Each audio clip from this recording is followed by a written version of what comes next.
Hey guys, welcome back to Stacked episode 6 of After Hours. This is episode 6 of After Hours.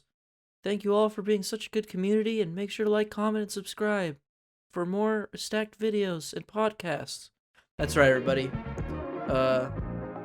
If you're in the know, you would have known how I did that. But if you're not in the know, get the hell off this podcast now, because this is an episode of After Hours, and we're gonna be talking about The Batman, because The Batman just came out this weekend. It's gonna be 2 weeks out when this episode comes out, so we're thinking we're gonna get into the nitty gritty. We're gonna get all up in this episode, a spoiler discussion of the latest flick starring the Caped Crusader. Yeah, I got my boys here, Chris, Brandon. We're always here. We're having a rather relaxed episode. Never leave. I'm wearing my robe this episode. One of the benefits of hosting your own podcast from your own room is I can just wear a pajama robe whenever I want, and I'm feeling comfy. But yeah, we're here talking about Batman. Yep. How we doing tonight, fellas? You know, this is the laid back episode. This is the not really too structured. So I want to say, like, what's going on with everybody's lives these days? Chris, what are you up to? What you doing? Things are good. I don't know, just kind of trying to fill up my days with doing stuff, trying to stay busy where I can. Yeah, I don't know. Today was a very chill day. Not much going on for me today, but yeah, that's not much to say other than like what's already known. So I'm doing good. How about you, Brandon? I'm doing pretty good. I'm probably gonna get cross-trained to a new ride soon. A And very Ethan, exciting new ride. We're not allowed to reveal, right? I could reveal it.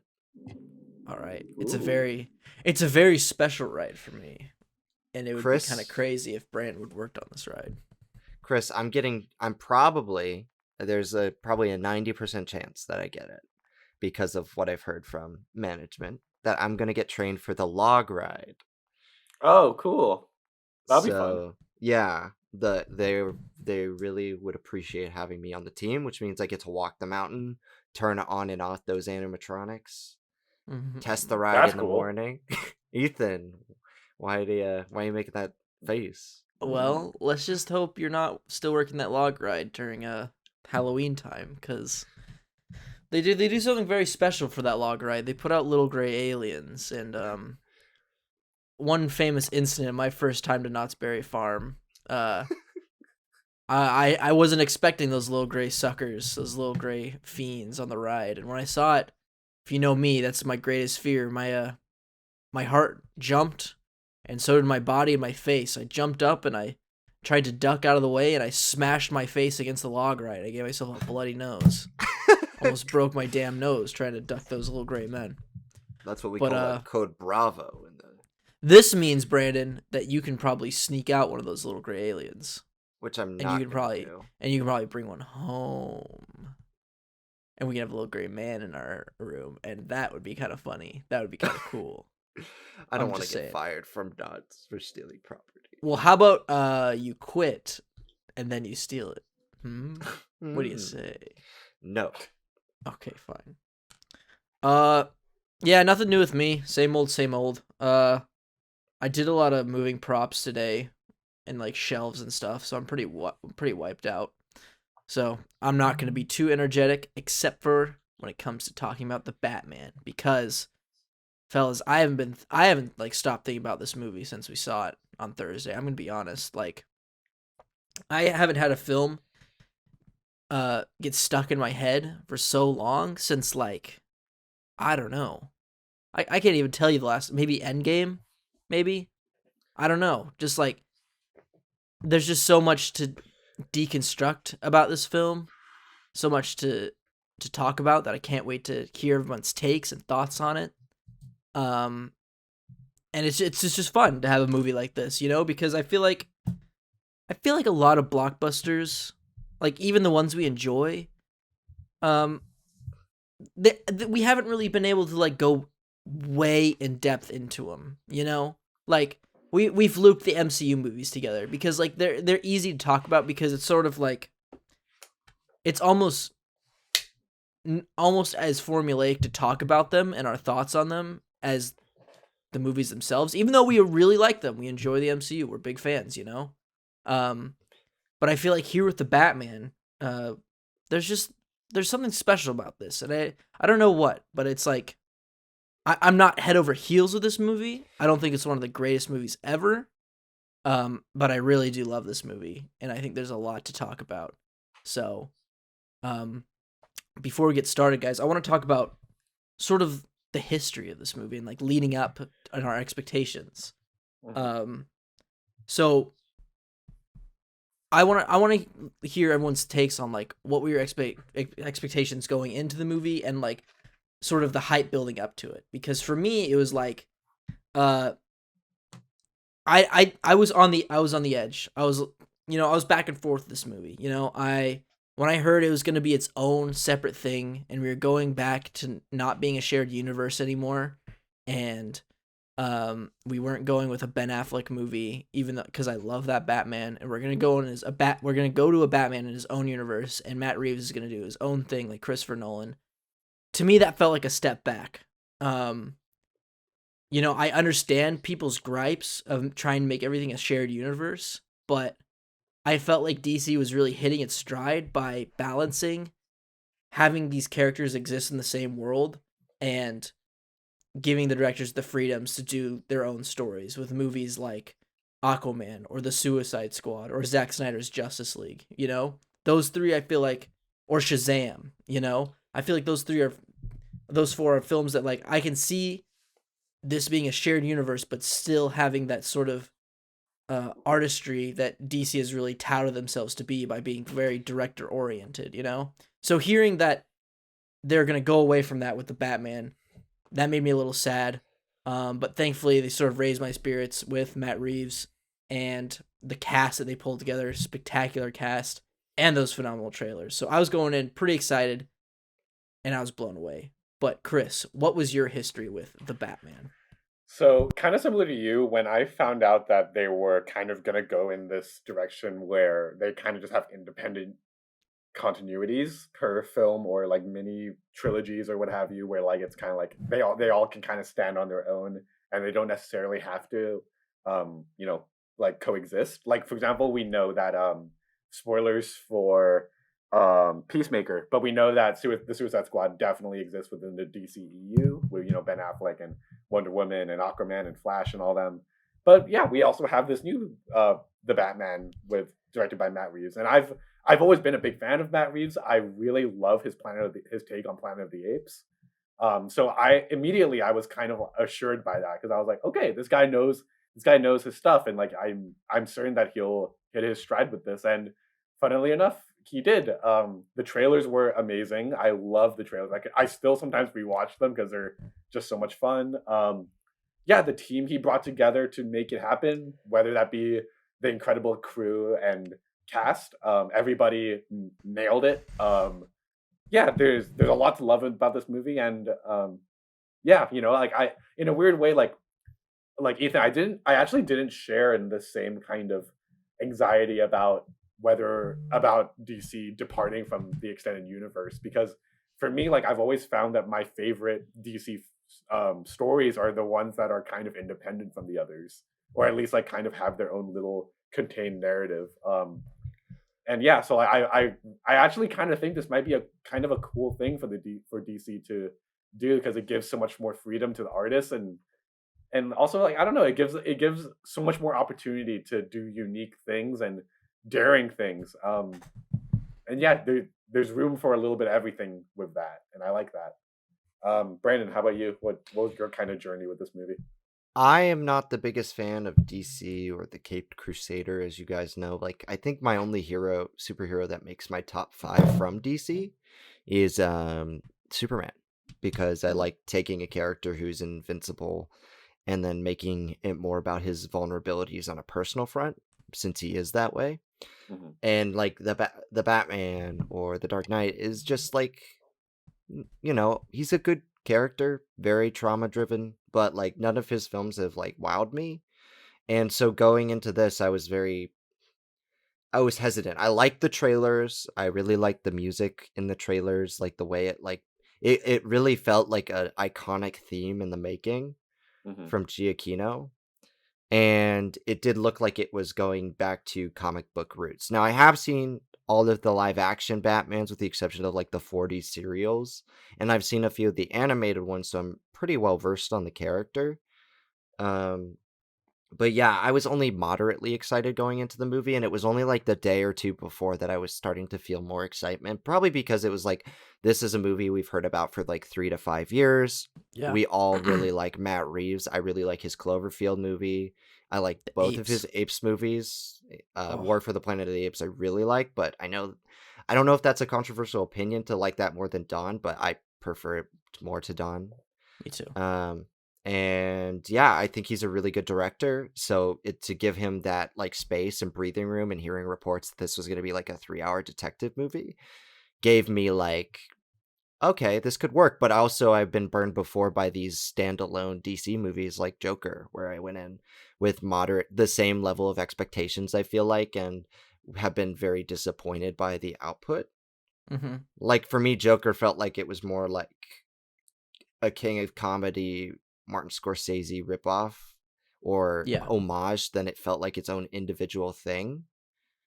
Um, and to me, that movie is just a mixed bag. But with this one, I was certainly impressed more so than I thought I would be. So we'll get I into it more, I'm sure. Yeah, let's start with that. Let's start about like this movie's influences in the feel, right? Because I think that is a um big selling point of this movie and a big talking point is how well you can tell this is made by someone who A loves the history of Batman and B loves like the history of crime films, I feel. Cuz I feel all sorts of Batman's history, both in comics and in cinema. This movie, um, I feel like goes the similar route that we've been seeing with comic movies that I really love, where it's like it's almost become meta in how it knows its audience and like what its audience knows about the character.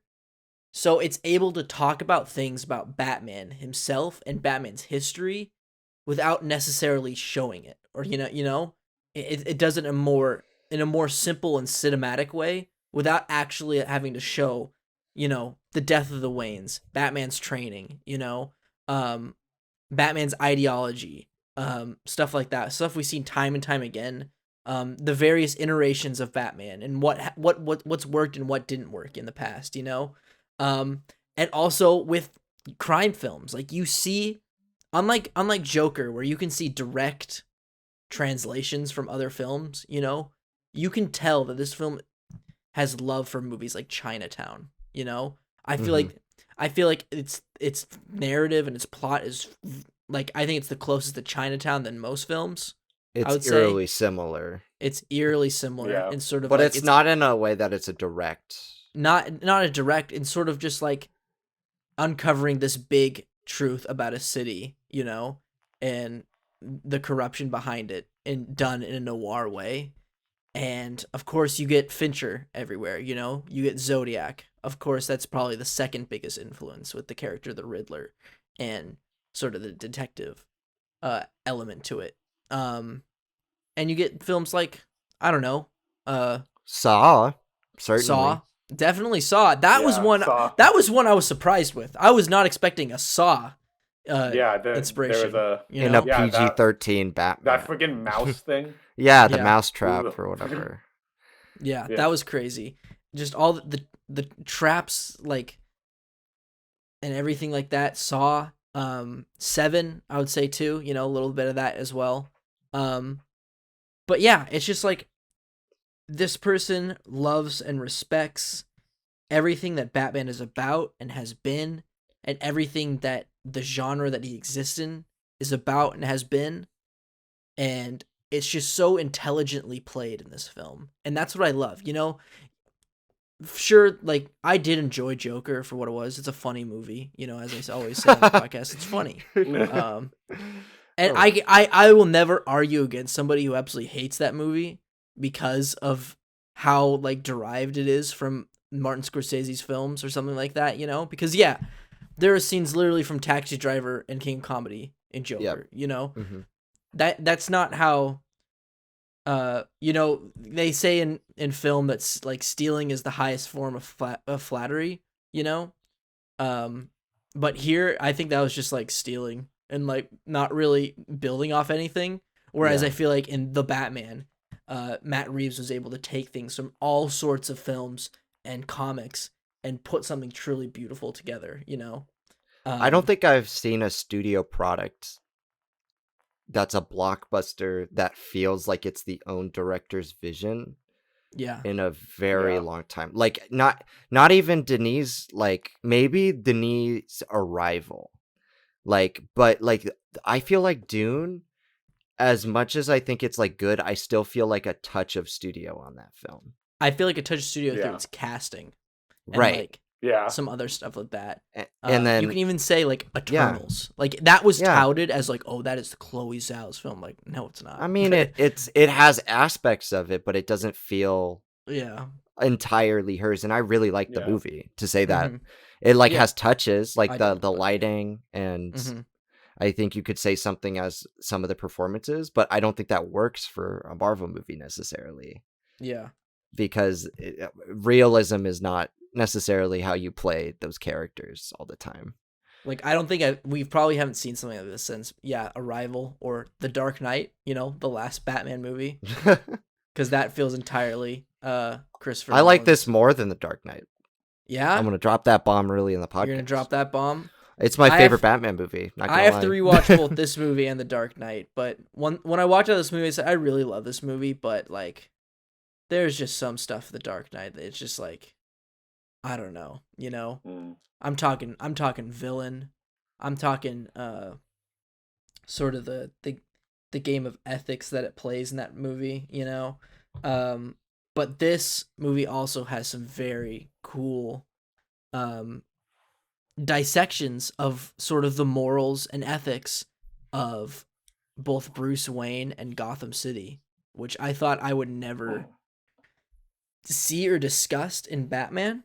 Um, because it's always I feel like ever since that one SNL sketch. Remember it was like uh Batman like invited all these poor people to his house for like a charity thing and they all kept saying how they're worse off because Batman beat the shit out of them and stuff like that, you know? I don't know if you remember that, but like ever since then there's been a huge discussion of like um is Batman like doing the right thing, you know? And I feel like uh this movie kind of says no, which is kind of interesting, Yeah. you know? I Um I yeah, Chris. remember like when I watched this movie, a big thing, like a huge part of this film's themes is like kind of dissecting that the intersectionality between power structures, whether that be and all of that within the system that is Gotham, you know, and like Gotham's kind of like a melting pot of all these different kinds of characters. Mhm. And you know, so you have criminals, police, vigilantes, billionaires, strays, crazy people, saying like normal citizens, and like there's all this like stuff going on, and like the movie does this really cool thing where it kind of dissects it and talks about how corruption finds its way through even the things that you would think are pure and honest. Yeah. Like the um Waynes. the film is kind of a slight like kind of an ACAB movie. Like it's very unforgiving of the police force. Like really the only cop that you trust in this movie is Gordon.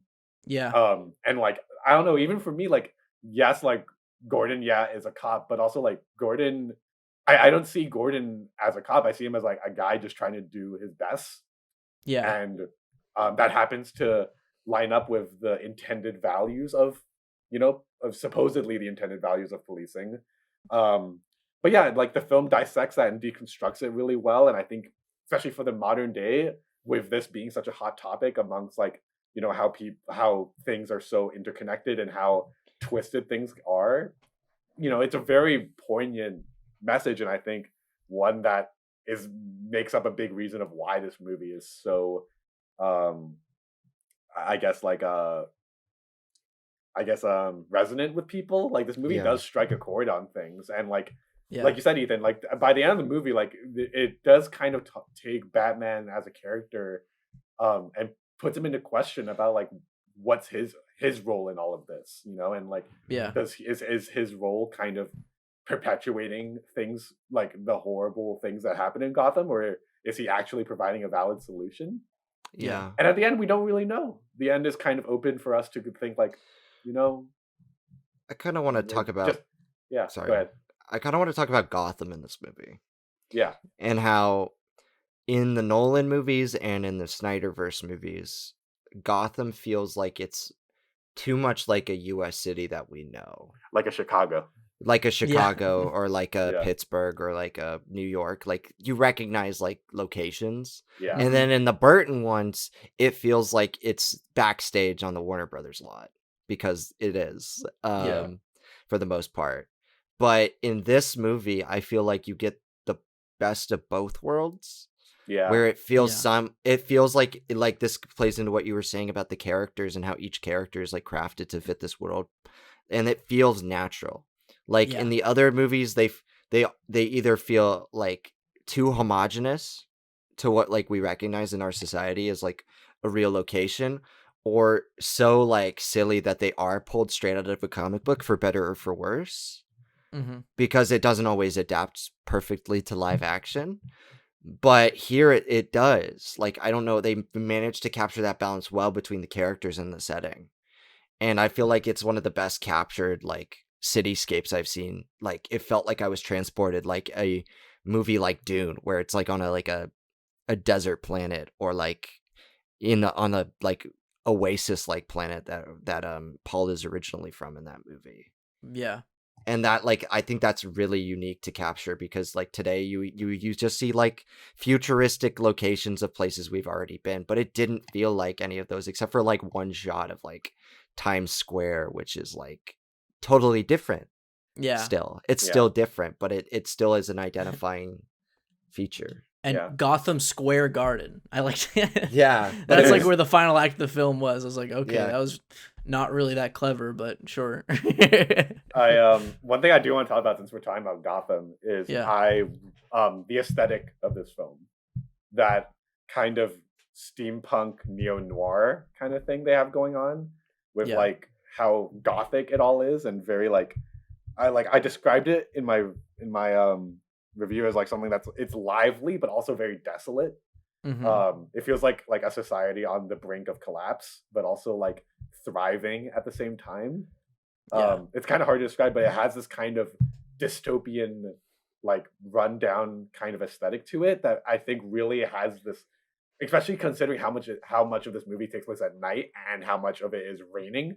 Yeah. You know, it's a very damp and dark movie, and so great for the tone that this movie is going for. Like the city is uncomfortable to look at, but also kind of beautiful in in its own kind of weird way.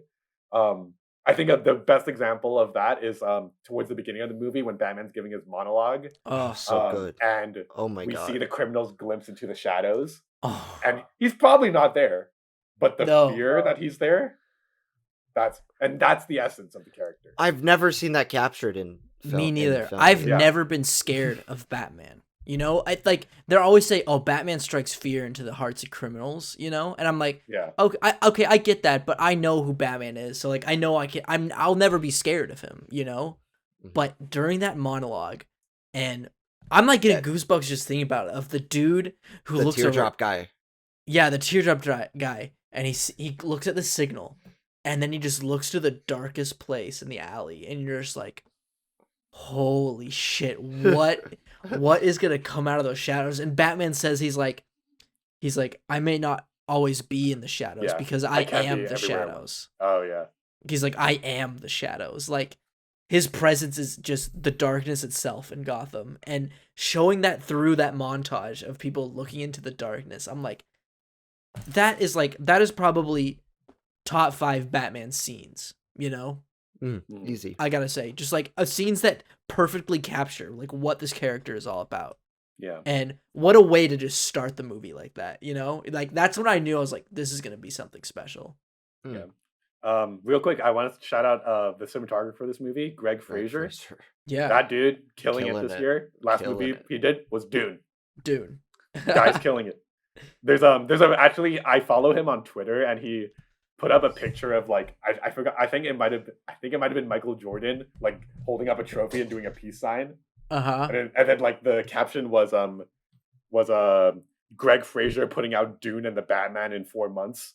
And then Greg Fraser like retweeted it and just said, "What is sleep?" That's so great. Yeah, it was a beautiful looking movie. Like, I can't wait for this movie to come out on like digital and HD so people can get all those screen grabs so I can just like look through them and get my mouth like just have my mouth water just like how beautiful it is. I hope they do what they did with like Nightmare Alley and Logan, where they Make make it like black a and white. black and white cut. noir. Yeah, That'd be because interesting. it did this feel movie like could that. work black and white. Yeah, it could, because it Yeah. shoots mostly in those dark color palettes, and the only other color they really use a lot is orange or red. Yeah. Yeah, I could see that. I could really see that happen. Let's talk about sort of going off the cinematography. Let's talk about the use of visual effects here and the Mandalorian technology that they use. What are those called? What are those screens What called? is it, Do you like know? StarCraft or something? It's something craft. It's like it's stagecraft. It's called stagecraft. Yeah, that's what I thought. Right? Yeah, I think so. that's right. Yeah. I got like as far as I've heard it, most people call it just virtual production, but virtual production. we all know what we're talking about. Yeah, Those giant LED walls. They're using LED screens to project the images rendered in real time instead. They use that of set green quite a screens. lot. Yeah, they use that one quite a lot. Well, that's where the bat signal is, you know? So they go back there often, but it looks phenomenal. I saw some dude on Twitter like comparing like, no, we're still taking a step backwards, and like he put like a behind the scenes image of that, and then he put like a still behind the scenes from the Hong Kong sequence in The Dark Knight where like they actually got like Christian Bale up on like a roof in Hong Kong. And I'm like, yeah, that's like, you can't compare that, man. Like, Yeah.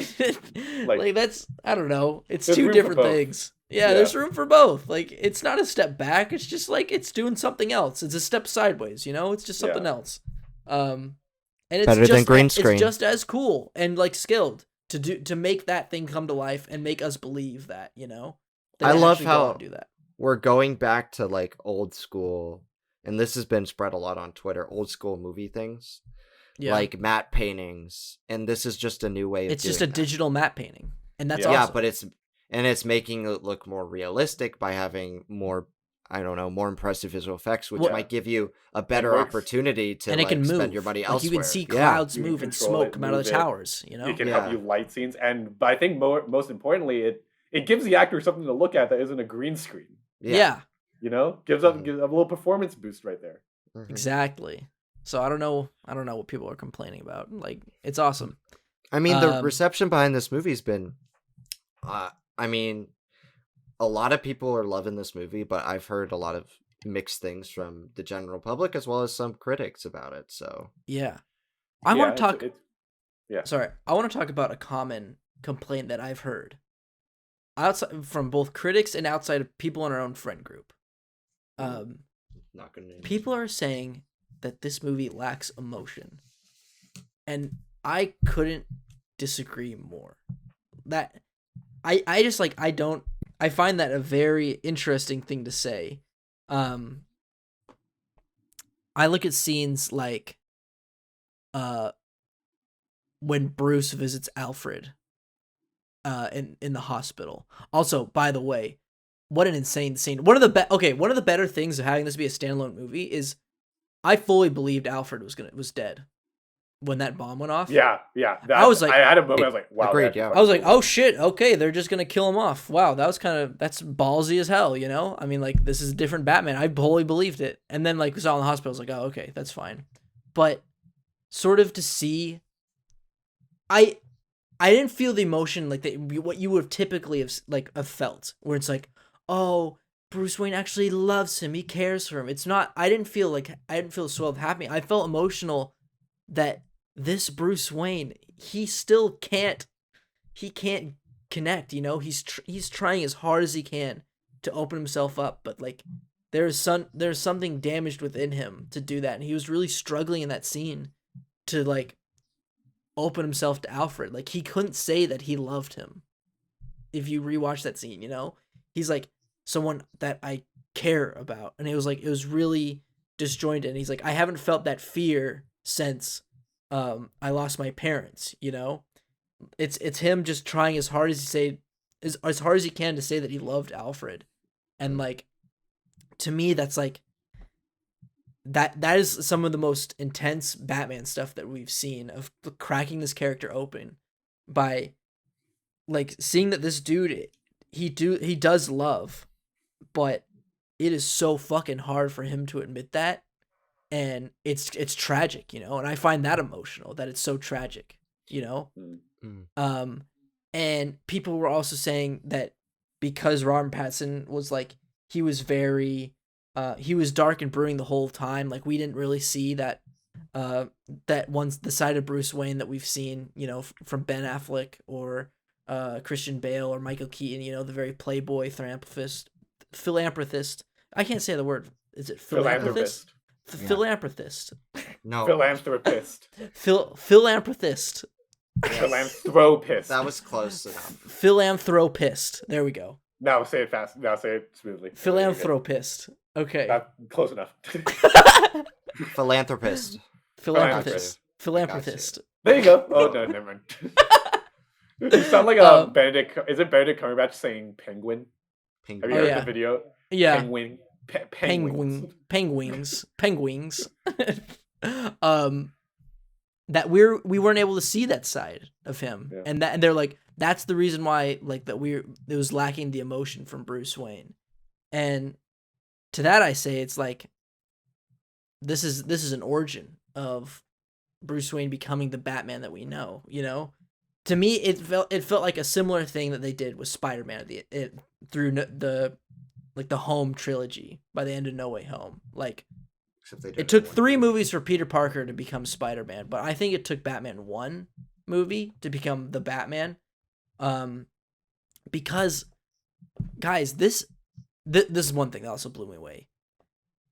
Batman doesn't really win in this movie. He doesn't really. No, he lost. They lose. He just has to make do with it at the end. He makes so many mistakes in this movie. He loses, and he learns from it, and that's the journey.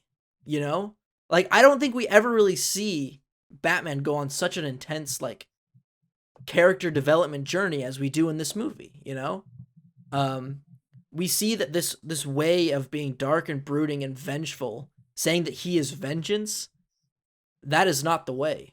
You know. Which is also sort of a commentary, I think, on like what people think modern Batman is. I think a lot of people have misconstrued who Batman is because of Christopher Nolan's movies. I'm not saying it's his fault. I think they've misconstrued what Christopher Nolan was trying to say by saying, oh, this Batman has to be dark, brooding, I am vengeance the whole time. Zack Snyder, I think, pushed that forward, you know, even though I think that Zack Snyder's Batman is like even crazier than this Batman, which I think is a good thing because it's like adapting the Dark Knight Returns and having this Batman be more unhinged at the end of his career.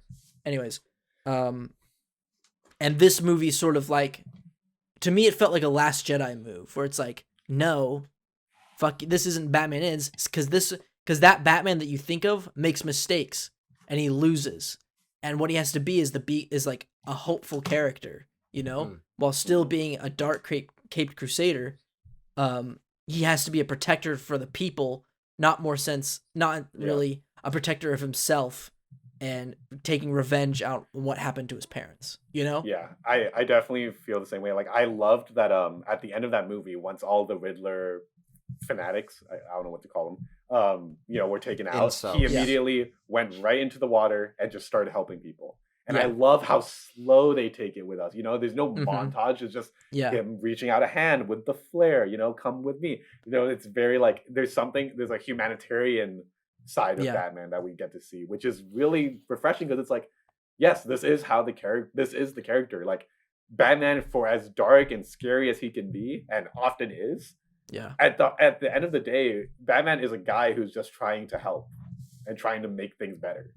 And yeah, I think they nailed that in that fine, like those final sequences. Yeah. I just real quick, I want to throw this in because we were I don't know if we're going to cover it, but um, speaking earlier of penguins, penguin. Yeah. Penguin. Colin Farrell. I mean, he's as unrecognizable as transformative role. Yeah, unbelievable that he doesn't look or behave anything like I've ever seen him. It's a shoe-in for best makeup next year at the Oscars. I have a feeling. Yeah. You can't not just a nomination. I don't know about a win, but definitely nomination. Yeah. Also, I do want to say I really appreciate that we got to explore organized crime in Gotham a little bit more in this one. Yes. I really like in The Dark Knight, we do get a little of a glimpse into Maroni and Falcone, but in this movie, they are primary antagonists. Yeah. John Turturro. They do it great. Yeah. John Turturro, didn't know he was in this movie. I didn't either. I almost went, Jesus. The Jesus. Nobody fucks with that Jesus, man. I'll fuck you in the ass, Batman. Fuck you Saturday. Yeah, really glad we got to see that. I like that we got to loop them into this whole thing because, like, Batman is infamous for having one of the best rogues galleries ever, but it's also nice to kind of get a little more grounded with these characters. Yeah, I appreciated that. I'm just glad we didn't get. And I know that he's in the movie, but I'm glad that we just didn't get another Joker movie. Yeah. Okay. Yeah. Let's get that out of the way with just. I want to talk more about the organized crime element, but I just need this. This is my least favorite part of the Batman. They didn't need it. Was that scene with Barry? Is it Keegan? Yeah, Kogan. I think it's Keegan. Barry Keegan as the Joker. That was the one thing that reminded me that, like, oh yes, this is a comic book movie that's relying on you to stick around, like, for future sequels. It wants you to bring you back for more. It wasn't necessary. It made me think that, like, oh yeah, they're making HBO Max shows about this movie, which I think is kind of stupid. I don't need a Penguin show. I don't need a GCPD show. I just want these as movies. I don't know, but they're. Roll back this clip when we're reviewing those shows, and I absolutely love them. I don't know. Well, the GCPD one was canceled, so. Oh yeah, it's like an Arkham Asylum one now, or something like that. Anyways, I didn't care for that scene. It does set up for some interesting stuff. Now watch me be a complete hypocrite, and then be like, we can talk more about the future of this franchise later at the end of the show. But I do want to talk about what we could see next later. But I was like, that wasn't necessary. I don't like the casting choice. I do. Personally. I don't know. I really like it because of Killing of a Sacred Deer only. Yeah. Yeah, Ethan, have you seen it? No, I've only seen the spaghetti scene from it, so I hope Joker eats a lot of spaghetti in the next movie. You gotta watch the whole movie because he's so disturbing in it. Chris, you've seen Killing of a Sacred Deer, right? I've seen it, yeah. Do you remember Barry Keoghan in that movie? It has been a bit, but I do remember him being in this movie. Yeah, I think that's why the Quite only reason unhinged. why I was okay with it. If I had just seen like Dunkirk and Eternals, then I would have been like, but yeah, maybe that okay. Because like that's where I'm coming from. He could be really like undisturbing and unrelenting. Like that was the first thing I ever saw this guy in, and I was like, fuck. And then when I heard he was in Eternals, I thought he was gonna be the villain. Yeah. Yeah, that's true. Or I don't want him to be like himself in like the Green Knight. I don't know, but we'll see. He's not gonna be that. I just don't think he has the face for the Joker. I don't know. Well, I think I remember thinking about this a while ago. As happy as I am that Barry Keoghan's in, is like I'm like, okay, I can rock with Barry Keoghan. Like there's part of me that's like, I really, and I don't even know if I needed another Joker. Yeah. It's been what 2 years since Joaquin. Yeah. Not even. Yeah. Like that. But like if I really got my dream pick, it probably would have been Willem Dafoe. Yeah. But I mean, he was just Goblin, and like I don't know. Yeah. We just saw him as Green Goblin. I'm satisfied with him in that. Yeah. Anyways, I want to talk more about the future for this franchise later. I want to go back to talking about the organized crime element. Because I think that sort of one of my favorite elements of Batman is sort of whenever they adapt the element from The Long Halloween. If you ever read that story of sort of the transitionary period of Gotham from organized crime to like the masked freaks taking over, you know? I think it's such a cool and interesting story of watching crime in Gotham turn into the Gabagoo, you know, the Falcones, the Maronis, you know, like you'll be sleeping with the fishes to this clean crime to when then Batman shows up, then we get our Riddlers, our Jokers, you know, Scarecrows, Penguins, yeah. and everything like that. I just think it's so cool. And if you haven't read The Long Halloween, I highly suggest you do. It's one of Batman's greatest stories. And it really is like the Revenge of the Sith of Batman stories, you know, where we sort of go from prequel to like the era of Star Wars we all know. Granted, I think Long Halloween does it better than Revenge of the Sith, but it does the same with like this old Gotham, old clean crime, organized Gotham to the freak show, because it's called The Long Halloween because once the freaks take over, it just feels like a long Halloween because everybody's in costumes and everything like that, you know. Mm-hmm. To that, and I think this film, it doesn't do that as explicitly as the original story does, you know, because we don't explicitly see Killer Croc coming out and Solomon Grundy and Poison Ivy and everything like that. Like, but we see old crime die. And as Bruce Wayne transforms into the Batman we know, we see Gotham transforming into the Gotham we know through its criminals and crime, and having Riddler sort of triggered that, and Penguin like sort of taking over the organized crime by the end of the movie, you know? And that's just, I've always wanted to see that. And we sort of saw it in The Dark Knight, I'd say, you know, but I feel like it was kind of ruined with The Dark Knight Rises. Yep. But now we see it here, and I'm really hopeful that now we get the craziness ensues in future sequels. What do you guys think of that? I Brandon? think it's really interesting. I agree with you because like that's one of the few stories that I do know from the comic books actually. Yeah. And like seeing Gotham kind of undertake like this big shift in power was kind of interesting to see transpire over the course of the film. Because it happens not suddenly, but it does. Well, it starts to like occur and Yeah. like midway through the movie, but then it suddenly happens and you feel that switch, and Yeah. it's a palpable switch, and I really like that. But kind of something I want to tap into is the way this affects Batman as a character, where it comes from like his comic book origins as like a detective is concerned, Mm-hmm. and how that relates to like him unmasking like these I would not the freaks, but the who does the clean crimes? Is the white collar or blue collar? That's White white collar? collar. White Yeah. collar. Okay. Yeah. So it's like the white collar crimes through like detective work and stuff like that. Mm-hmm. But they kind of have like an amalgamation of both with the Riddler, who is like he was a forensic accountant, right? Yeah. And like that is technically more white collar, but he's doing like freaky blue collar crimes like murder and stuff like that. Yeah. You know, he's not doing something like fraud like the Penguin probably is. And he's doing blue collar crime to uncover the white collar crime. Exactly. And you mentioned this after we saw the film, that like yeah, it's so cool that each and every single one of these Batman characters want the, like Batman, Catwoman, Riddler, they all want the exact same thing, yeah, but they all have 3 different means of doing it. Do you want to talk more about that? yeah. I like that. So basically, and I do want to say something about one of our friends after the film had a take like where they did not like the romance element between Batman and Catwoman.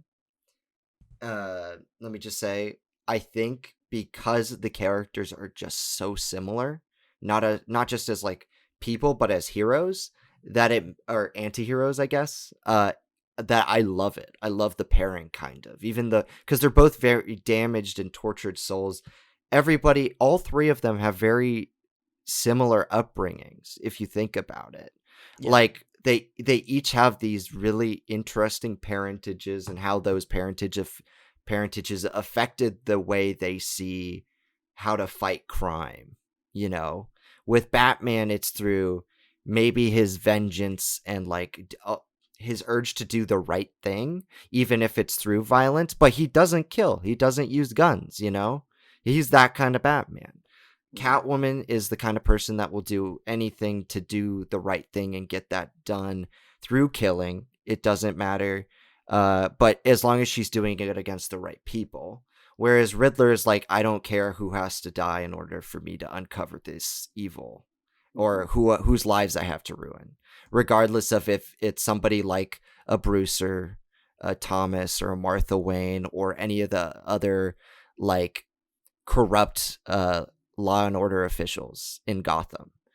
And each of them is like doing these things out of their own, I would say out of their own like righteous self-righteous belief. And it's so interesting because you're trying to like figure out where you fall, because on one hand you might agree with some of the Riddler's tendencies, even if they are a bit like a terrorist, you know, but on the other hand, like you believe in Batman as like the hero that like Gotham needs and deserves because of like his like backstory and his tragic backstory and his like unflinching belief in people. And like I think that's really, really interesting. And not only that, just to see him interact with like the Gotham City police force is so interesting, instead of it just being like a Gordon or like just talking with like Rachel in The Dark Knight, where it's like he has like 2 or 3 characters that he talks with while he's in the suit, and that's it, versus here where he is like he's walking through the crime scene and everyone's like looking at him like, what the fuck is this? He's among doing them. Here? He's among them. And that's why I feel so grounded, is like all these characters and their motivations are connected, and Batman is just so front and center, and I'm okay with that. If Bruce Wayne is a recluse so that Batman is more like his comic book counterpart, I'm all for it. No, yeah, I agree. I've like, Ethan, you briefly mentioned this earlier, but like a common complaint that some people have had is that like Bruce Wayne is not like a forefront character, because everyone says like Batman is like a trinity, where you have the Batman himself, you have Bruce when he's hanging out with Alfred, when he's, you know, in private, you know, that's, you know, just him, and then there's like billionaire playboy philanthropist Bruce Wayne, so like the public image of Bruce Wayne. So it's kind of like a trinity of character. But I think, like, I mean, yeah, I find that a really interesting concept, and I like exploring that. And I think like Dark Knight explored that really well. But it doesn't necessarily mean that having this film be so focused on the Batman himself is a bad thing. I think it just goes in a different direction. I don't necessarily see that as a bad thing. Like, I think it's actually kind of cool that we get to focus on this detective side of Batman and this more like broken and emo side of Batman. Like it's really refreshing. Yeah, it's nice to kind of break away from that a little bit. And yeah, it worked. Like, it works really well for this movie. I don't really like when I watch this movie, there wasn't really moments where I was like, oh, I want some Bruce Wayne right now. Like, I wasn't really like, it wasn't, I wasn't really craving that. I don't know about, I'm sure maybe some other people. I mean, like, who honestly goes into Batman like, oh, I can't wait what he's gonna do as Bruce Wayne in this movie, you know? Like, we want to see Batman, you know? Like, I think the Michael Keaton, Tim Burtons do a good job at the like figuring out that dynamic, and I think the other ones like try, because Michael Keaton is if not my favorite Batman, though Robert Pattinson, if a second Batman comes out, he might become my favorite. But the reason why is because I feel like he kind of toes that line perfectly, where his personality is like similar enough between the characters that it feels congruent, and it feels like a comic book adaptation of the character. But he's not as dark as the others are, as the later iterations are. You know, he's certainly not as silly as the Schumacher ones. Yeah. Back credit card. That should have made an appearance. Back credit card. Yeah, but like it's still like I don't know. I still find I feel the critique is unwarranted. Yeah. Given that you can have different takes on the same character, you shouldn't just be asking for the same movie over and over again.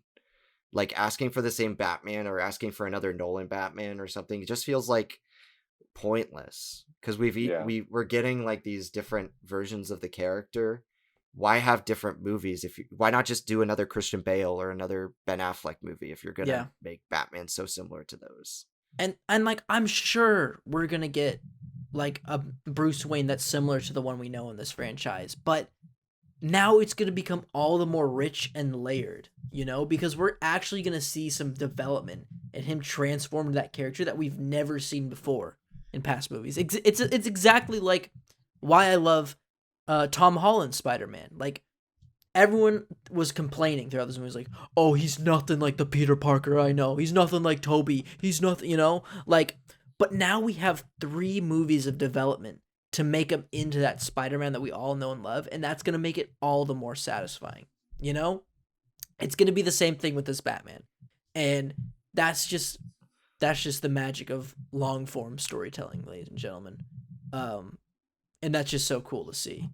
Um, let's get into some negatives that we have. If anyone has any other negatives with the film, I just want to get to this part and just like if you have any other quick things. I already said my biggest negative, which was the Joker. My second negative has to do with how they changed Batman's origin and the death of the Waynes. Now for me personally, uh I loved that they were like, oh no, Thomas Wayne was like he was heavily involved in like white collar crime in the mob. Um, and I was like, oh, that's cool. Like it's sort of like Batman having to deal with his own past and like his own privilege. We already do see Batman sort of struggling with his own privilege in this film, which is one thing that I love that I thought that we'd never see in a Batman movie, which I said earlier. Um, but then it sort of contradicts itself a bit, by having Alfred say, "Oh no no no no," like Thomas Wayne was still a great man, a really good man. I'm like, you should have just kept it like Thomas Wayne was a piece of shit and he worked for the mob. And then I wasn't really a fan that then in the end he got killed by the mob. I think it's infinitely more impactful that if they just got killed by some random thug on the street, because I think that's More tragic. I think that's more tragic, and that's like the Waynes played a shitty game by manipulating Gotham, and they suffered like by creating this atmosphere of Gotham by participating in this crime and creating this environment, that this is the fate that they deserve by just being killed by the chaos and violence of Gotham City itself. I think that's a lot more impactful than what they did by just saying, "Oh, he got killed by one of Moroni's guys." Like I don't I know. don't know if I agree with that critique though. Really. Yeah, I think I've seen the critique like in the press after about how Alfred saying that the Waynes were really good people, but of course he would say that. He was employed by them.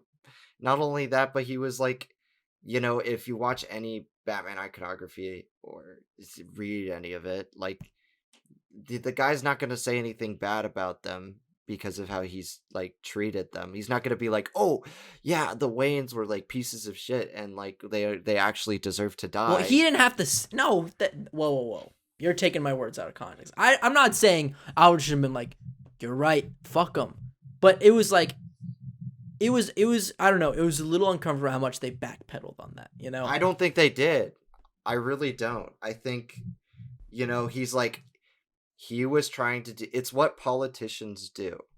If you're and this is where I really love what the movie does, because it does tap into something real, where politicians come in with their bright vision of the future, their bright vision of promise. And yes, while I agree that it would have been more impactful if it was just some regular on the street thug who did it, not to Mm-hmm. use that trigger word or whatever, but somebody who would kill the Waynes, Yeah. you know, I, instead of somebody from like the mafia, I think having such a nuanced and layered character that comes in with all this promise, who doesn't follow through on this promise and has to do things in order to get support politically for him in an election, it makes a fair amount of sense that they would do something dirty like that, and they're not backpedaling by doing that. They know he's done stuff that is wrong and upsetting, and like kind of tears apart what the vision is. I don't think that's backpedaling. I think that's just saying Alfred had a specific perspective, and he needed to tell Bruce that in the moment. Because Okay. you gotta imagine how Bruce Wayne at that Mhm. point in his life is feeling about his parents after learning this, because he was just a kid when they died. That's So true. to me, I don't think it's like it backpedals at all. I just think like it's just a perspective, Yeah. and it's I feel like it's just a nitpick. Okay. It might be just a nitpick, but I still do think that him being killed by someone else is a flaw of the movie. Everything else agree with before that. that I said can be. I'll admit that might be a nitpick, but I think it was not correct for him to have been killed by continuum of white collar crime. I think he should have been killed by the effects of white collar crime on the city as a whole. I agree with that. I think that would have been a lot more impactful. It's fine, but I think that would have been a lot better, and that would have No, made it a more satisfying movie. I agree with you on that one.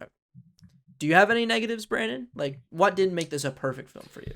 I feel like, and I don't have a problem with the length of the movie. I really don't. I love that it flew by for me. I didn't Yeah, really me feel too. like I could have spent 4 more hours in this world. You know, Yeah, I was like, yeah. all right, let's see what happens next. Come on, just keep playing the movie. You know, I wasn't ready for it to end. But I could see structurally how it could have been cut a little more finely. Like you could take that 3 hours, I think, and like rearrange stuff to make it feel like it's more. Because like when the Riddler was caught, I felt like the movie was wrapping up, and I'm glad that it didn't, because I was like kind of anticlimactic, to have him just like surrender. But then it felt like Seven, how that movie just kept going after. But that after like he got caught in Seven, there was still less movie left than in the Batman. Yeah. But I feel like they could have rearranged some stuff in the third act to make it feel more tight. But I do not have a problem with the length. Yeah. I just feel like maybe it could have been rearranged slightly. I think that's basically my only flaw with the movie, Mm-hmm. and it was exhausting in a good way. Yeah. I agree. Like, it felt like I was out there with Batman, and when it was done, you're just like, whoa, okay, Yeah. That was exhausting. What about you, Chris? We've pretty much addressed every criticism that I would have with this film, and a lot of them are pretty minor. I honestly think like potentially, I don't know, but like potentially this movie may even climb up my ratings. Yeah. It's sitting at a comfy 4.5 right now. I think that's where it deserves to be for me right now. Yeah. But maybe in time this might grow or lessen on me. Who knows? But yeah, we've addressed pretty much all the points that I really have about this movie. Chris, where does this rank in your all-time Batman? Probably second, to be honest. Yeah. I didn't know if it was second or third. It's my third. It's my number one. Number one. Look at 1, 2, 3. Look at that. I just feel like ABC. I just feel like comparatively to the other Batman movies, this feels like so grounded and unique and fresh. Like to a certain extent, every movie has like their version of the Batmobile, their version of the theme, their version of the suit. And yes, this movie has that. But what this movie has that the others don't is like, I feel like, no offense to like The Dark Knight or Under the Red Hood or Batman Begins, which are like some of the better comic book movies ever made, in my opinion, and the original 89 Batman, not talking about 66, is I feel like it has a compelling crime tale. Yeah. I feel like Dark Knight is a compelling tale in parts. The boat scene is the one scene in that movie to me that is like perfect. The ferry boat scene. That's great. But I don't feel like there's enough Batman in that one. Is that unfair to say? No, that's not unfair. Like, I think that's I think I can only name a couple sequences where Batman's actually like being himself, where there are so many in this one. That's like it's most of the movie. It's just Batman, and I love that. But it's Joker. The Dark Knight is Joker's movie, Yeah, and like I wrote in my review that like when I knew that the Batman and Dark Knight are inevitably gonna get compared a lot. You know, Yeah. the Dark Knight's kind of even if like you might not be the biggest fan of that movie, like for most people, it's like the gold standard at the moment. Um, but like for me, I wrote about how like there's a lot of similarities between those movies in terms of like what they're Yes. approaching and talking and what they're talking about. But I think They like are, yeah. they're such different movies in the sense that like Dark Knight approaches its topics through philosophy and like more morality, Yeah. but the Batman approaches it through like politics and deconstructing society through that lens. Which Mhm. is where Um, I love that stuff. Yeah, so. which is like which I imagine is a big part of like why Brandon really gripped onto that. And yeah, I mean like and certainly we can those two movies are very comparable, but also like they're also like not that comparable to the extent that like you can assign like one a oh, it did this universally better, because they Yeah. are still pretty fucking different. They're so different. Like The only thing that's comparable to me is like Joker and Riddler's like motivations and Yeah, ways they go shaped. about things yeah. in terms of like their way of making Gotham better and the way that they compare and contrast to Batman. I think Joker he does it on a more broad, like Chris said, this is more a morality sense, whereas Riddler's like expose of morality is sort of based in its politics, and how the city has handled things, which I thought it was really cool. We haven't really talked about the Riddler. We haven't talked Dark Knight about. is very good though, by the way. I'm Very not trying good. to shit on that movie. Yeah. Okay. I want to talk about Paul Danis as the Riddler. Paul Danimals. We haven't talked about Robert Pattinson as Batman either, so we should probably touch on that before we move on. Why don't we talk about the characters themselves? Let's break down each character. Let's start Just with Robert those two. Pattinson. The one thing I gotta say is, this is like the first time in a Batman movie where I feel like Batman was like the main driving force. It was all him, I feel like in other Batman movies, it's usually Batman is used to showcase the villains. That's why Michael Keaton didn't do Batman Forever. He didn't like how he was being shown up by his own villains. He didn't feel like the star of his own movies. Which I think is the case. Like, honestly, that's the case. When you think of like, what do you want to see in the next Batman movie? You always think of, oh, what's the villain gonna be? Who's gonna be the villain? Because Batman has such a great rogues gallery, But in this one, I feel like the Riddler worked to help elevate Batman as a character, And I think Robert Pattinson did that phenomenally.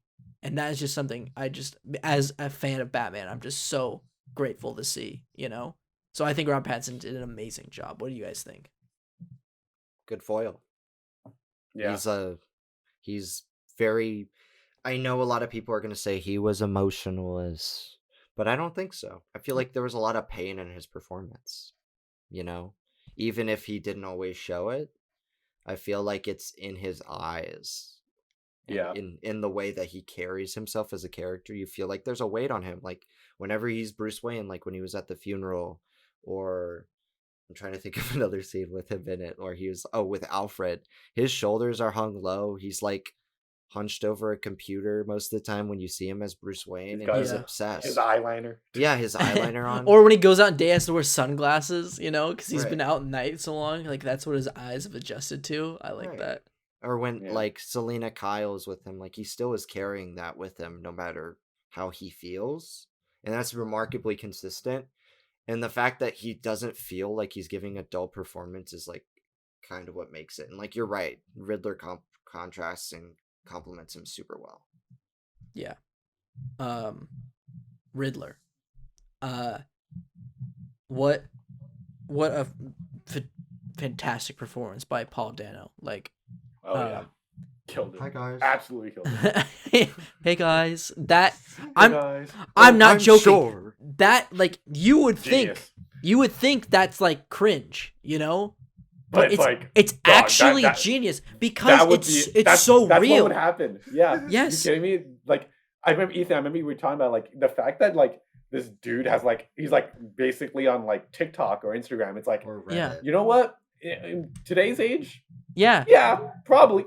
He probably found those Riddler thugs on like 4chan, you know? Like they probably have message boards talking about this shit. You know, there's some It's QAnon like shit. QAnon shit. Yeah. Yeah. Exactly.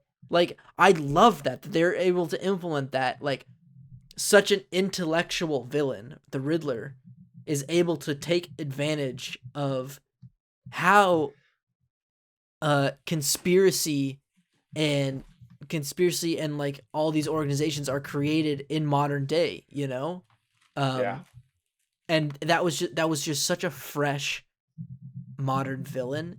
That was something that I don't think I've ever seen a blockbuster do better, where it's able to tap into something in our modern day that's like so on the nose, but like it worked perfectly. Like usually you'll see this stuff. Like I know Chris, you always bring up like you still haven't think they found out a good way to find texting in movies. You know, display Yeah. texting. You know, Yeah. that's something new that like people have, or like social media. Like, but like in the Batman, it worked, and like Yeah. it's funny.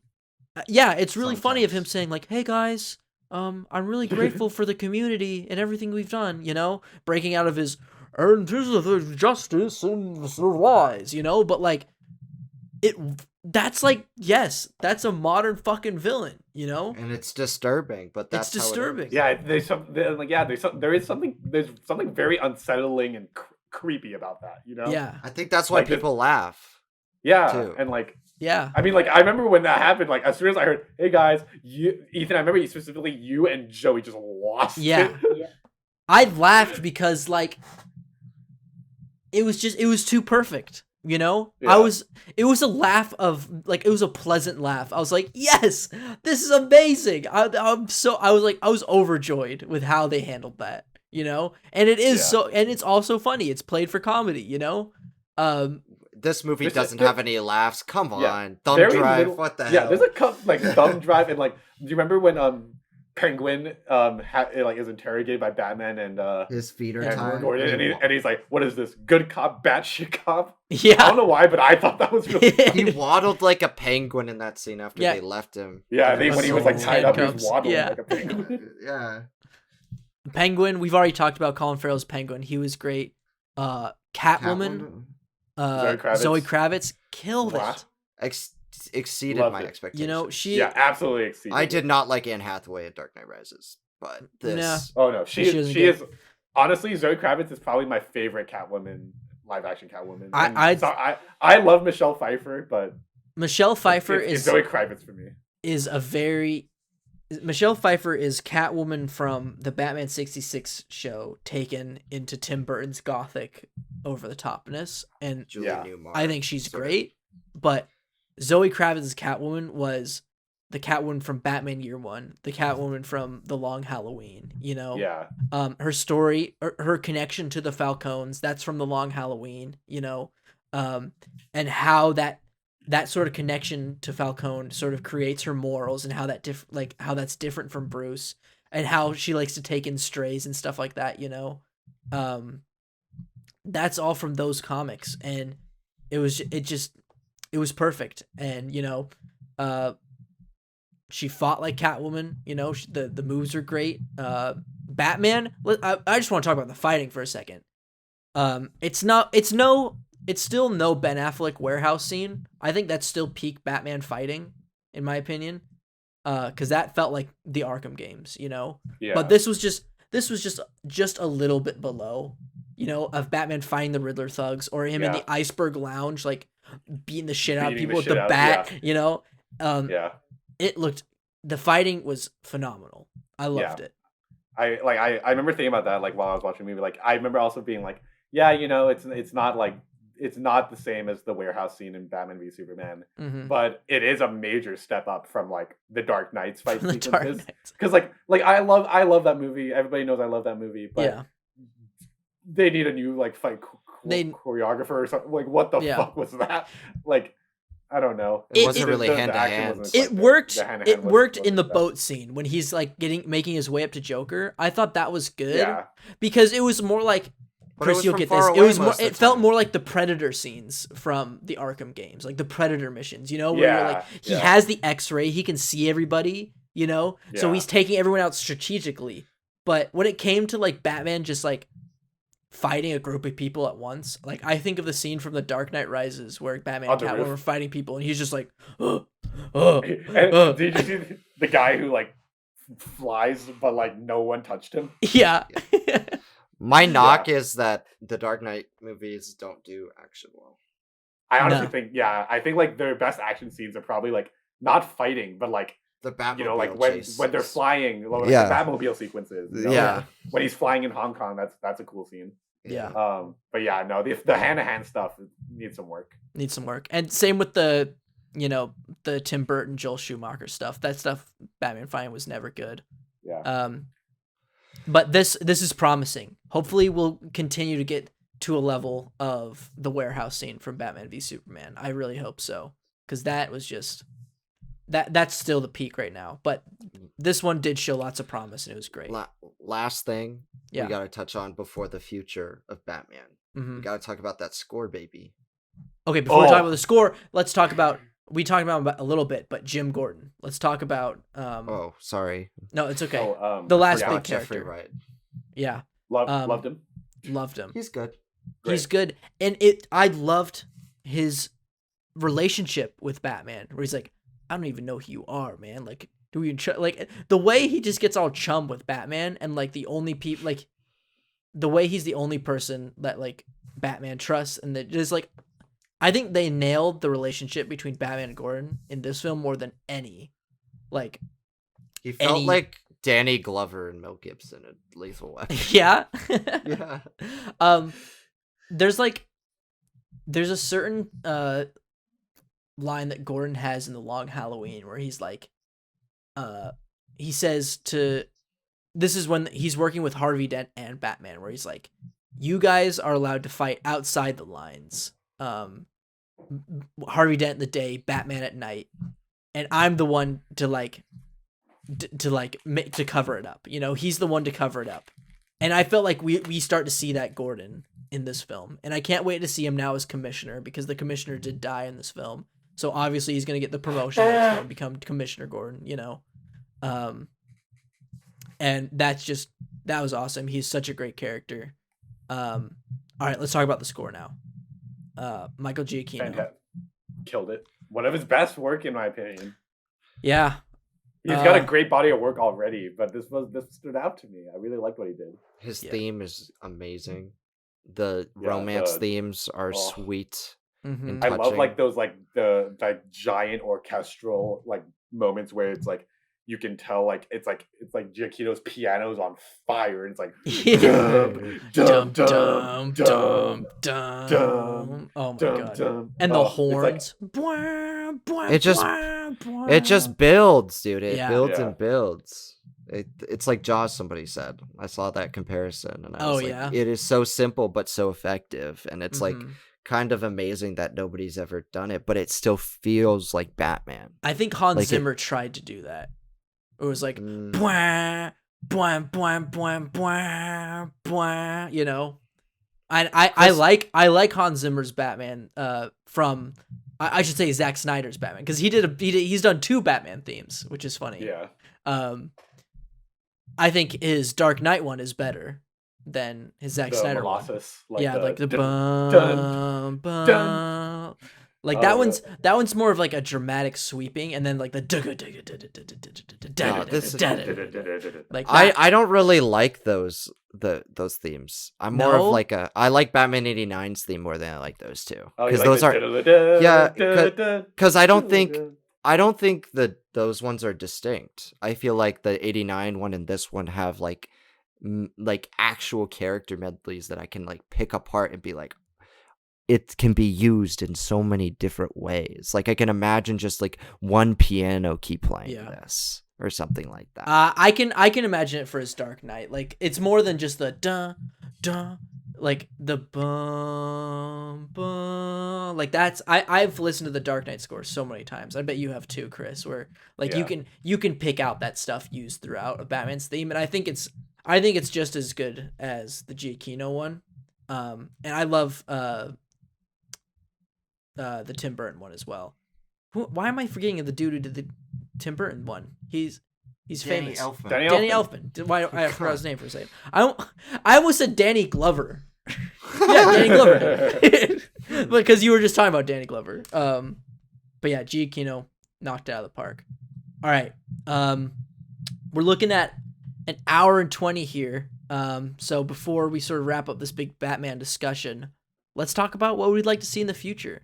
I think Reeves leaves this Gotham in a very, very interesting place by the end of this.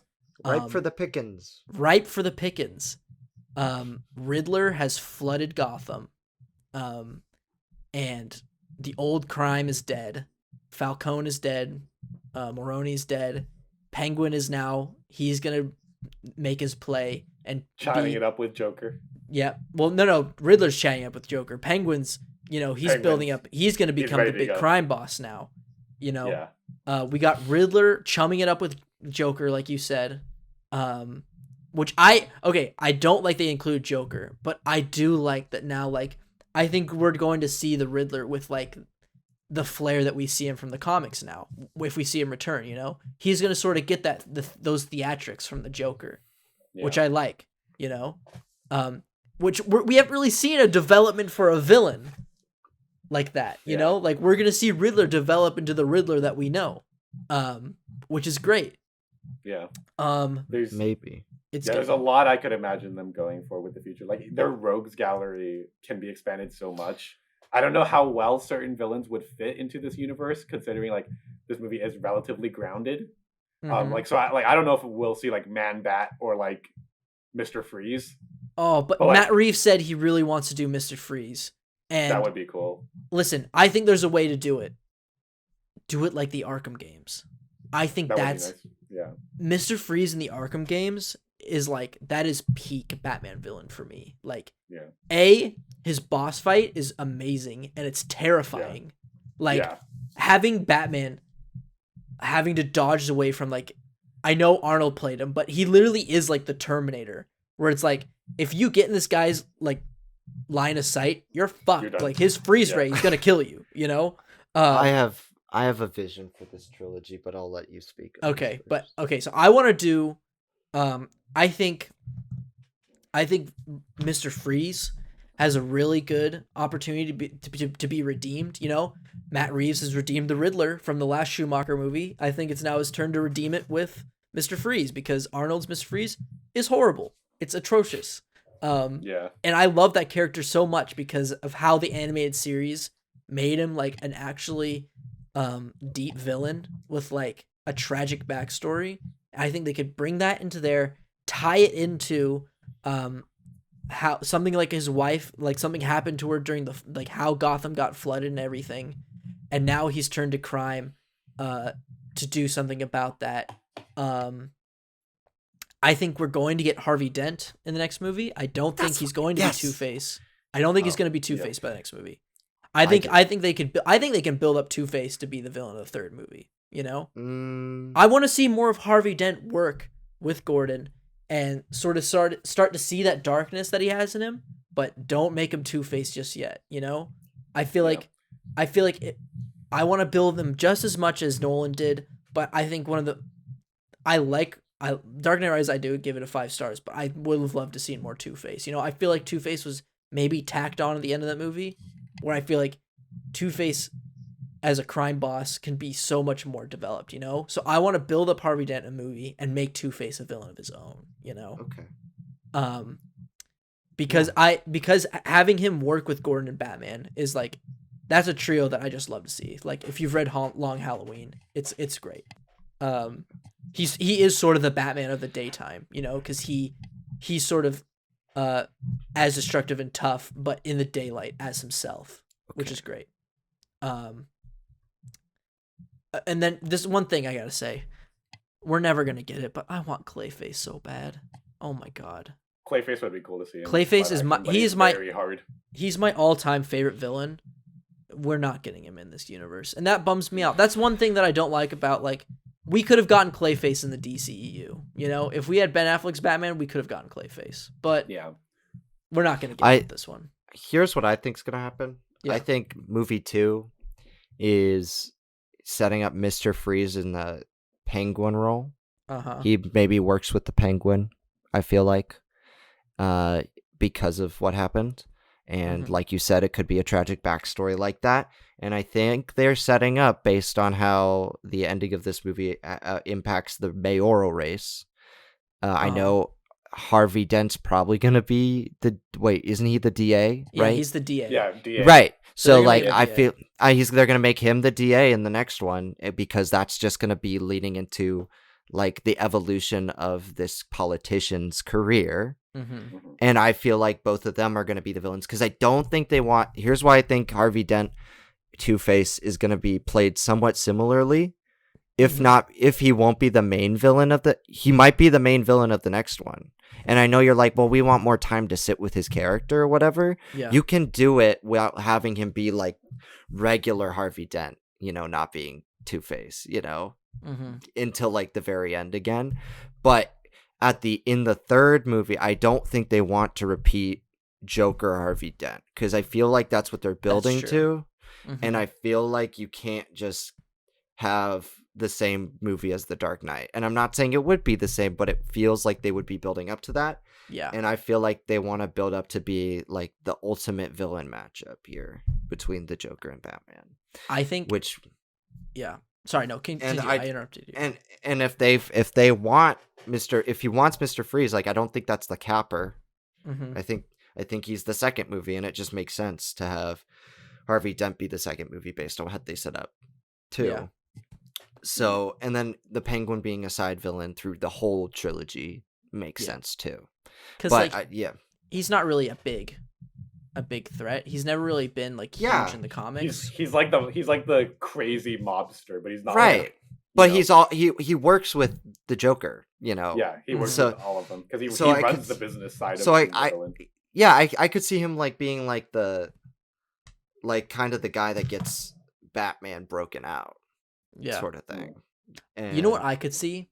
I think they might do an adaptation of sort of amalgamation of Arkham City and No Man's Land. So Arkham City is basically Arkham Asylum is destroyed, and what the Gotham government decides to do is just wall off a side of the city and just have all like the prisoners. Escape from New York. It's Escape from New York, but with a part of Gotham. You know, it's not the whole city, but a part of it. And then No Man's Land is basically Gotham is sealed off. Gotham, the city itself, is completely sealed off from the rest of the United States, and the villains basically claim their own territories of the city, and it's basically like gang wars, and Batman is just in the middle of it trying to like stop all of them from fighting each other and trying to take over each other's territories while also going after Batman, you know? So like I could see a third movie if we introduce Mr. Freeze and Two-Face. Like, what if by the third movie, like, Joker has his own area, Riddler has his own area, Penguin has his own area, and then like Two-Face and Mr. Freeze, they all have their own sections of Gotham, you know? And then it's up to Batman, and like Catwoman comes back, and like it just feels like maybe we'll get too Robin. much. Yeah, maybe too much. Might be too much, but like, hey, and it doesn't fit in line necessarily with the world that. I mean, maybe in tone, but I'm talking like third Batman movie, you know. I'm just trying to see how it feels like a continuation, yeah, tonally and structurally, because I'm expecting like similar films here in terms of like what are they doing, how is Batman like solving this stuff as like a greatest detective sort of thing. Yeah. And I know we're talking about the action here; it's good, but I don't want us to get carried away with. Here's one reason why I want Mr. Freeze as a villain. Actually, no, Chris, do you have something to say? Because I feel like I keep coming in. You keep talking. No, you say your thing about Mr. Freeze. Because my thing is not about Mr. Freeze. Okay. Which I think would be a good narrative development from this Batman. So we start to see this Batman make mistakes and learn that he is not a man of vengeance, but a man of hope and justice, you know? I think there is a way for Batman to learn to take out Mr. Freeze differently, that we've sort of seen in the comics, which is just like Batman sort of talking to Victor Freeze and like sort of becoming more like passive, becoming a more passive like hero by trying to help Mr. Freeze, you know, instead of just trying to put him away, you know? I think that's what I love from the Heart of Ice story, where it's like Batman's always on, like, he's trying to help Victor because he feels for him, you know? He feels his pain of losing a loved one and turning to something drastic, you know? Because he feels that with the loss of his parents. I think that's a new way to develop this Bruce Wayne's character further by becoming a more passive guardian of Gotham by trying to actually help Mr. Freeze become better, you know? And it's been done brilliantly in the animated series, in the Arkham games, in the comics, and I think it could be done there. So that's what I gotta say of why Mr. Freeze is a perfect sequel villain. Chris, what do you gotta say? So I have like while you guys are talking, I assembled like a mini wish list, I guess. Yeah. None of these I necessarily think may happen, but some of these I think would be really interesting considering what's been happening what happened in the first movie. Excuse me. First of all, like I don't know if they'll do this because he's been used a bunch, but Scarecrow would be kind of interesting. I think pairing him with Riddler and Joker, if they go that route, would be kind of interesting. Yeah. Like 3 tenets of like fear and in that way, I don't know. And jokes and riddles. Yeah. The trifecta. But like because of Gotham flooding, I don't know if this is a stretch, but Poison Ivy and Killer Croc for like an environmentalist angle. Yeah. I don't know. I think that might be a stretch, especially with Croc, because how do you put that guy in this movie? Yeah. For organized crime or like the mobster side, I would love to see Black Mask and Zaz. Yeah. I think Zaz fits really well in this world. And last one, I've seen Pattinson is a huge fan of this arc. Court of Owls. I wonder if Court of Owls could make its way in. Yeah. I mean, the reason why I'm hesitant with saying the Court of Owls is like we just had this whole film about exposing Gotham's underbelly through the upper class. Yeah. And that's sort of what the Court of Owls is all about. That's exactly just what Court of Owls is. On a greater scale. Yeah. So they'd be retreading ground unless they really commit to going for that route. Yeah. They could I feel like they could do it for a third movie maybe and somehow, but I don't know. The Court of Owls are super interesting. It's sort of like Eyes Wide Shut meets Batman, you know, if Matt Reeves wants to start borrowing from Kubrick in that sense, you know, which I think would be cool. Make Batman sexier in that way. Batman already have the Court of Owls be more of a sex cult too. They want to, sort of, you know, play to the sex appeal factor that this franchise, this new film people have been joking about. But yeah, I think those are all really great theories. And now I can't wait to see how this Gotham world is expanded. I think we all gave it 4.5 out of 5s, right? Yep, all 4.5. 4.5 out of 5s all around. So, any last words about the Batman, guys? I mean, we really went in depth. Great movie. Fantastic movie. Can't wait for the next one. They greenlight it. Great movie. Can't wait for the sequel. in the most genuine way. Great movie. Can't wait for the sequel. But yeah. You know, we were gonna do another topic this episode, but now we're running at an hour and a half, so I think we will save that topic.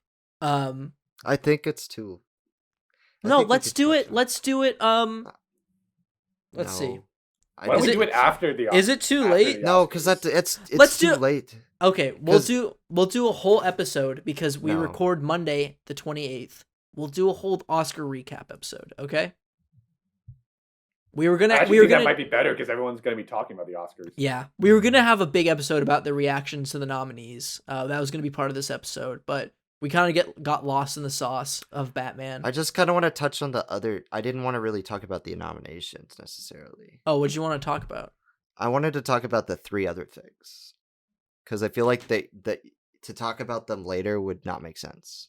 Like, And that's the inclusion of the Oscar cheer moment, the Oscar fan favorite, and then the cutting of the 8 moments from the broadcast. well, I think we can talk about those to see how it's played on the broadcast itself. You know? I don't agree. You don't agree? No. Because I think it's important to talk about beforehand and on our thoughts about it rather than like our thoughts post, because they know the ratings are going to go up because people actually saw movies in theaters. Mm-hmm. So it's unfair to be like, all right, like let's do it like a post reaction to it. Like we can have a post reaction to the winners. I'm fine with that. And like talk about the nominations then. Uh-huh. But to talk about like the fact that they're including these 2 other things and then choosing to cut these other categories out, yeah, I feel like is important regardless. it is important. Like, we could just touch on them. Like I'm not even like all right, talking about like doing a full thing. That's all let's touch on it right you now. can cut all this out. All right of this, here. all of it's bullshit. This is all bullshit. I hate. No, I hate I'm keeping this whole discussion. Let's talk about it. Okay. Um. Okay. Yeah, I don't want to talk about the nominations. Okay. But the Oscars are pandering to the general public, who's probably not going to watch it anyway. Yeah. No. If you're not a movie person, you're not gonna watch it anyway. So why give a shit? Like, yeah. I don't like that the Oscars is trying to do that, and it's like, it's so unnecessary because it's not going to increase viewership. No one actually really gives a fuck unless you're a movie person. Right. Mm-hmm. And like the fact. Sorry, go ahead, Ethan. No, it's just like, and it's a pointless award. You know, like are they gonna get an actual Oscar for this? No, it's just something they're just gonna mention. It's fun for the show. Right. You know, and they're cutting out part like. They're cutting out people who are categories. actually, this is going to be their height of their careers, and they're finally getting in the spotlight, but they're not even going to show it to the world, you know? Yeah. Mm-hmm. Unfair. It's unfair. It's unfair. And like, it's an insult to those disciplines because obviously, yeah, they kept in directing, they kept in writing and shit like that. But like, do they even keep in writing? I don't know. But like, I know like editors are pissed. Sound is pissed. Obviously, sound is pissed. Because sound is the one that always gets shafted. Yeah, because they combined it into one category. You know, it used to be sound editing and mixing, and now it's one just sound. And now it's not even going to be aired. Ugh. Yeah, it's like they're cutting the technical categories, which have all the popular films in them. Yeah. Which is kind of shooting themselves in the and foot. they're awarding films, but like these films have already got an award. It's called money. Like that's the award, you know? Yeah. They're basically like, here's the film that made the most money. Thank you. Here's the film that most people saw. Okay. Yeah, we know. We all saw it. We saw everybody saw it. Everybody saw it. And so like the Spider-Man scene's gonna win it, I think. The cheer moment, yeah. I think Spider-Man's gonna win the cheer moment. I don't know if it'll win the fan favorite. I don't know. Okay, I'm kind of looking forward to the fan favorite just because it is Sing 2. It's either gonna be Army of the Dead or Cinderella, which I think is super fucking funny. That like these people have created bots on Twitter to basically rig this thing, or it's just these weird ass people who care so much about these films, that they're. I want Malignant to win personally, but that's just you want Malignant. That would be, dude. I would be happy with that. Yeah, but it won't. But it'd be nice. You know, it's in the top 10. Did everyone vote for it? By the way, which one was your best of the year? You didn't vote. No, I haven't voted yet. Oh, I voted. I voted for Evangelion 3.0 plus 1.0. I hate to break it to you, but that's probably not going to win. Hey, so you're saying there's a chance if at least one person voted, there's a chance. Okay, it's the Oscars cheer moment doesn't make sense because it comes from any year, not just this year. Why is Dreamgirls and Matrix fucking on? They decided that. They were like, all right, we gotta have these 3 superhero when scenes. Neo dodged the fucking bullet in Matrix, everyone fucking stood up and cheered. And I don't even know the scene in Dreamgirls. I mean, I honestly haven't even heard of Dreamgirls until I had to tell him what it was about. Yeah, wait, I don't even. I don't what the even. fuck is I Dreamgirls? forgot what you. I forgot It's what it was about Motown. It's a Motown singer like drama musical that came out in the like early 2000s. Like Eddie Murphy was in it. I feel like Jennifer Hudson, the person who, what's her name? Oh God, Beyonce was in it, and who's the one I'm forgetting? I feel like the fact that I had to Anika ask Rose what was this- in I it. feel like the fact that I had to ask what this movie is indicates that it might not be the most culturally relevant. I hope movie. it. I hope it wins. I That would be think funny. I think they chose it thinking that it was gonna be, um, thinking that it was like gonna be an Oscar So White thing where they're like, none of these moments have any Yeah. like black leads or black co-leads, so they're like, oh yeah, the Dreamgirls. Dreamgirls. And they like picked a random name out of a hat. You're like, oh, Dreamgirls. Yeah, how about that one? Yeah, they were like, we can't pick The Help. No, that would be Yeah. fucked up. Okay, well that's okay. They're like, Let's this is just do great. this. It's got black people and women. Perfect. Dreamgirls. Like, Yeah. wow. And but the thing is, I'm really upset about them cutting categories. Yeah. I Yeah, know I hate that. I know they're trying to increase ratings and shorten the show, but that's not the way to do it. Nah. No. I don't want to see the musical performances of all the best original No. songs. I don't want to hear fucking Encanto music. Bruno. Crying out loud. At least they didn't nominate Talk About Bruno. Thank They God. couldn't because Disney didn't Yeah, shortlist it. Yeah, Disney They didn't do shortlisted that the one. wrong song. Yeah, they didn't know which one was gonna blow up. That's funny. Yeah, which is weird because that's the one I actually like from the movie. That's the only song I really like. That I liked it originally, but now I can't fucking stand it because now Yeah. it's overplayed. But present all 23s, 23. Put it on the. yeah, Please put it. I put hope it on your somebody. I hope Twitter. somebody talks about it at the Oscar night, like during their speech. You know. No, they're gonna cut it. They're gonna be like, nope. If it's live, they can. Yeah, But yeah, you true. know it's the it's true because it's not the Academy's decision. It was ABC's. Spielberg They spoke threatened about to it today. drop the show if they include those categories. They wanted to cut 12, Yeah. but they only cut 8. So it makes me think, what are the other 4 they wanted to cut? Probably like doc, cinematography. Those 2 for sure. If they cut cinematography. They remember They when they did almost that? did. They They almost almost did. Yeah, so that's why I'm saying those 2 for sure. Yeah. And then the other 2 I could see them cutting are probably visual effects and what's another below the line? Yep, they cut all the below the Production line design? ones. Have they cut No, production? I think they cut production design. Costumes. Yeah, they cut costumes, I don't sound. know what else. But like all of those I could see them being cut. Did they cut foreign film? Oh, they would probably cut foreign film as well. Yeah, they'll probably. That would probably be the 4th. And that's the thing is like that's so much like good movies. The reason why they won't cut visual effects is because they have like Spider-Man Yeah. in there, and they have like all the popular movies that everybody saw, so that everybody's going to care about that. And not saying visual effects is an important craft. Visual effects are great, but when you have blockbusters, that's what's going to get the people's eyes in their opinion. And if they don't nominate Spider-Man No Way Home, they're not going to get eyes. I don't think that's true. I don't I think just that's think true they're- at all. I think they're curtailing to the wrong audience. Yep. And they need to do something different. Not so our friend Tori, maybe we can link the thread below. But If our I friend remember Tori, it. If I don't, sorry.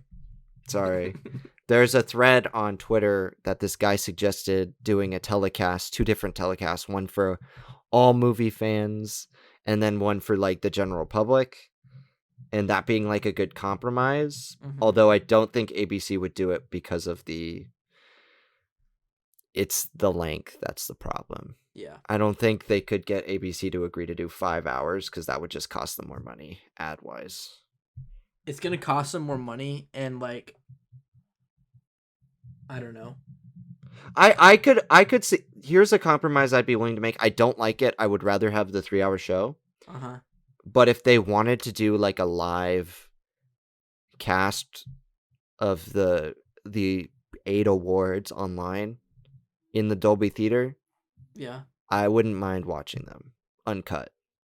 So where are they gonna announce that at the Dolby Theater? So here's the thing. If you read the articles, they're cutting the categories from the live broadcast. Yeah. And they're going to basically start the Oscars early. So the the red carpet won't be live.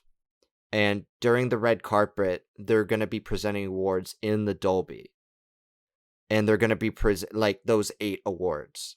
And then those 8 awards are going to be like put together in a montage during the show so that they could cut out like any like dead space. So they might cut their like accepted speeches if they're too long, or they might cut them walking to the podium and seeing the reaction to winning. Because you know how they have like the little like faces whenever somebody wins? Yeah, they're going to cut that. So, but to me, that takes away from the experience, and it takes away from the importance of these crafts. So, hashtag present 23 guys. Yeah. Yeah, guys. Hey, guys. Hey, guys. Goodbye, guys. And we're ending this episode just as we started. All right, guys. Thanks for listening to this video. Like, comment, subscribe. Make sure to comment. Like and comment and subscribe.